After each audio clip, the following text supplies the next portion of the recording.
Hello everyone, আসতে বাধ্য হলাম কারণ কালকেই ভেবেছিলাম আমি লাইভে আসবো, কিন্তু তারপরে ভাবলাম যে না, আমি সমস্ত বিষয়টা না বুঝে না জেনে হুট করে লাইভ করব না। আমি ভেবেছিলাম কালকেই লাইভে আমি আসবো, কিন্তু তারপরে দেখলাম যে না, আমি বিষয়টা আগে একটু ভালোভাবে জানি, তারপরে আমি একটা ভিডিও করব। কিন্তু লাইভে আমি এখন আসবো না, কারণ লাইভে যেহেতু আমি ভিডিও দিই না, সেই জন্য মানে লাইভে বেশি জন আসে না। ঠিক আছে, তো এবারে কথাটা যেটা আমি বলতে চাইছি যে একটা হাওয়া উঠেছে যে কিনা বাবলিদি রিমির সংসার ভাঙানোর চেষ্টা করছে, রিমির সংসার ভাঙানোর চেষ্টা করছে। এবং এই যে ঈশানী বলে মেয়েটি, সে নাকি বাবলিদির সাথে কথা হয়েছিল এবং তাকে নাকি 65,000 টাকা তাকে দিয়েছে এই কাজটা করার জন্য, যাতে রিমি ওই বাড়ি থেকে বেরিয়ে যায়। রিমিকে বার করার জন্য বাবলিদিকে নাকি 65,000 টাকা খাওয়ানো হয়েছে। এই কথাটা আমি যখন কথাটা শুনলাম, আমি না সত্যি মানে অবাক হয়ে গেলাম। এটা কি করে হতে পারে? এটা কি করে সম্ভব? এটা কখনো হতেই পারে না। ঠিক আছে, তারপরে আবার ভাবছি জানি না, হতেও পারে, কিন্তু আমি পুরোপুরি কিন্তু কখনোই বিশ্বাস করতে পারিনি বিষয়টা। তারপরে আমি ভাবলাম না, আমি লাইভ করব না, আমি আগে বিষয়টা ভালো করে জানি, তারপরে আমি একটা ভিডিও করব। তো আজকে দুপুর থেকে আমি বাবলিদির লাইভ দেখছিলাম, আমি পিঙ্কিদির লাইভ দেখেছি, সব বলবো তোমাদের কাছে, সমস্ত কিছু ক্লিয়ার করবো, সেই কারণেই আজকে এই ভিডিওটা দিতে বসেছি।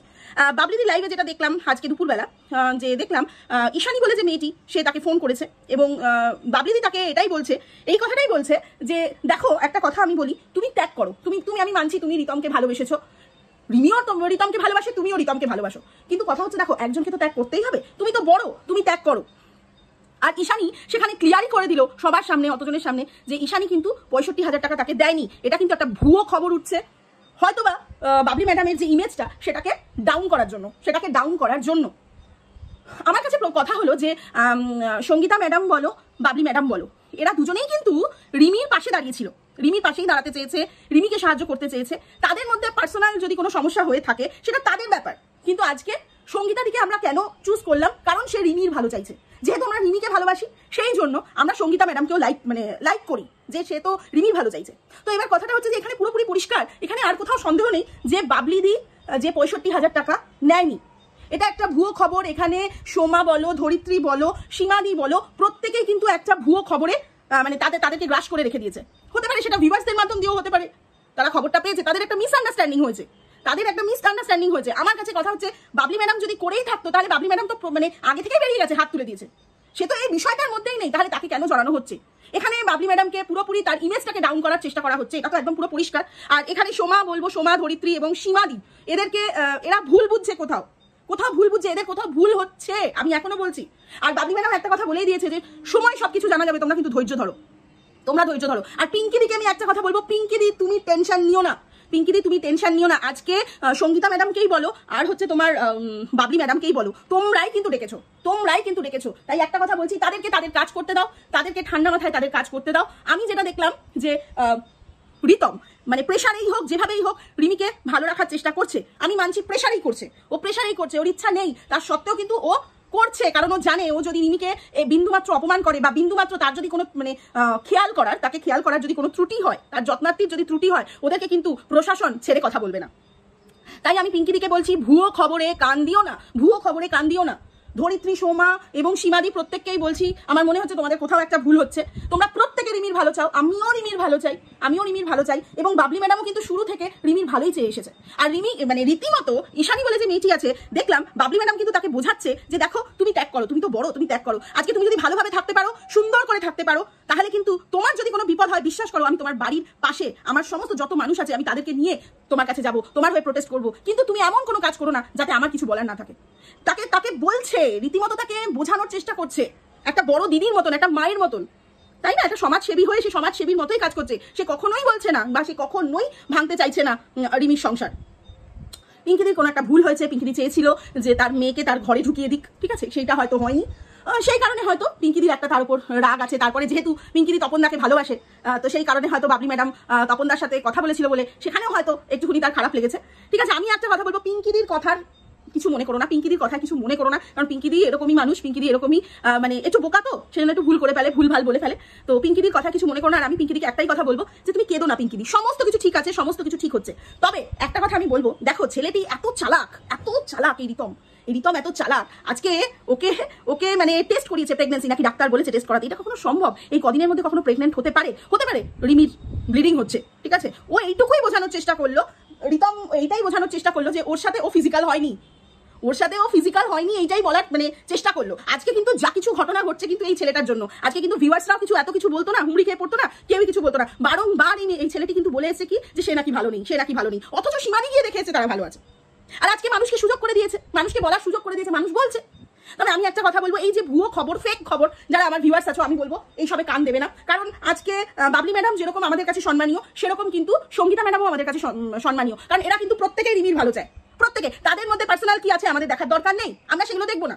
আমরা দেখবো তারা সঠিক কাজ করছে আর একেবারে সম্পূর্ণ আইন মেনে সঙ্গীতাদি তাকে দিয়েছে। একটুখানি ওয়েট করো না, একটু ধৈর্য ধরো না পিঙ্কিদি, একটু ধৈর্য ধরো। কারোর কথা এত উত্তেজিত হয়েও না, দরকার হলে কারোর ভিডিও দেখো না।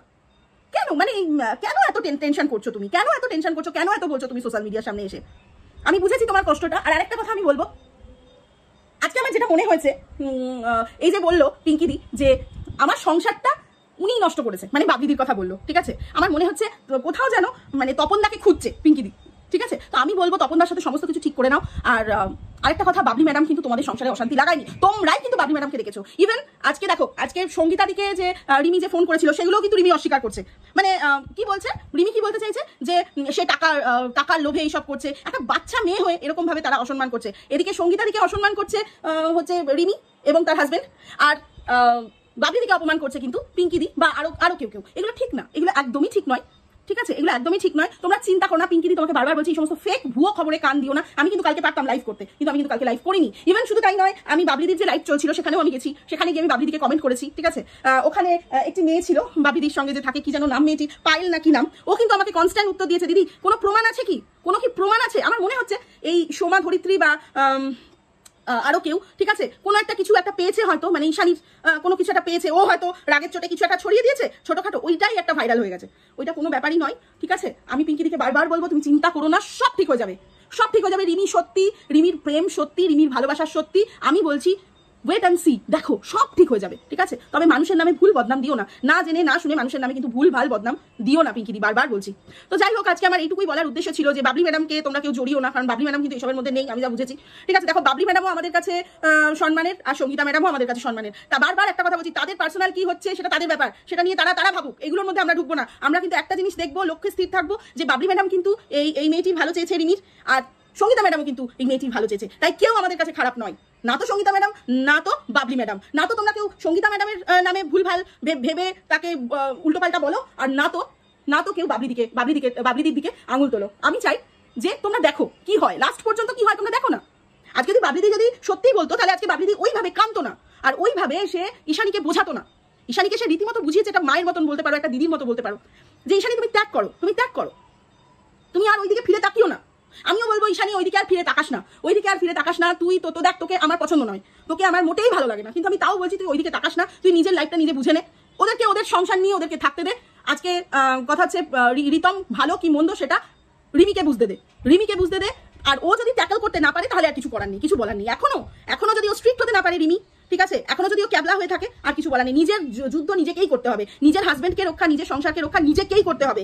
20 বছর বয়স হয়ে গেছে, এইটুকু কিন্তু মনে রাখিস রিমি, ঠিক আছে। নিজের সংসারকে কিভাবে রক্ষা করবি সেটা তোর ব্যাপার, ঠিক আছে। পুরোপুরি ছেড়েও দিবি না, রিতমকে পুরোপুরি ছেড়েও দিবি না, একদম ধরে রাখবি, কি করছে, কার সাথে কথা বলছে, একদম ধরে রাখবি, দেখবি, ঠিক আছে। তো আজকে আমার ভিডিওটা এই জন্যই, তোমরা কেউ ফেক খবরে এত উতলা হয়েও না, কেউ ফেক খবরে এত কান দিও না। পিঙ্কিদিকেও বারবার বলছি নিজের শরীর খারাপ করো না। আর আমি দেখতে চাই, বা আমরা দেখতে চাই তুমি খুব শীঘ্রই তপনদার সাথে এক হয়েছো, ঠিক আছে। আজকে আমার ভিডিও এই পর্যন্তই, আবার আসবো পরে, যদি পারি তো আসবো। কারণ হচ্ছে আমার মেয়ে প্রচন্ড রাগারাগি করে, কন্ট্রোভার্সির মধ্যে আমাকে আসতে দেয় না, ঠিক আছে। খুব বাড়াবাড়ি হচ্ছিল বিষয়টা নিয়ে, আমি ভাবলাম যে না আমি যাই। দেখো আমারও তো একটা কি পার্সোনাল বলার কিছু আছে, আমার তো নিজের তো একটা বক্তব্য আছে, তো সেইটা কি আমি আমার ভিডিওর মাধ্যমেই আমি প্রকাশ করলাম। আর হাট করে কাউকে বিশ্বাস করে নেওয়াটাও ঠিক নয়, হট করে কারোর কথা। আজকে দেখো, আজকে ভিউয়ার্স গুলোর কাজ দেখো, আজকে আমাদের এখানে একরকম কথা বলছে, হয়তো লাইভে এসে একরকম কথা বলছে, আমি তো দেখি ধরিত্রীর লাইভ সময়, আবার তারাই গিয়ে আবার অন্যের লাইভে অন্য কথা বলছে, ঠিক আছে। তো আমি একটা কথা বলছি, কাউকে বিশ্বাস করো না, কাউকে ভুলভাল দোষ দিও না। একটা জিনিস ভয় পেও যে আমাদের মাথার উপরে কিন্তু উপরওয়ালা আছে, সমস্ত কিছু প্রকাশ হবে। মিথ্যে কিন্তু কোনোদিনও ঢাকা থাকে না, একটা জিনিস সবসময় মাথায় রেখো, ঠিক আছে। মিথ্যে যদি কেউ কিছু করে থাকে, বা মিথ্যে যদি কেউ কিছু বলে থাকে, তাহলে কিন্তু সে ধরা পড়বেই। তো চলো আজকে ভিডিওটা এই পর্যন্তই, আবার আসবো পরে আরেকটা ভিডিও নিয়ে তোমাদের সামনে।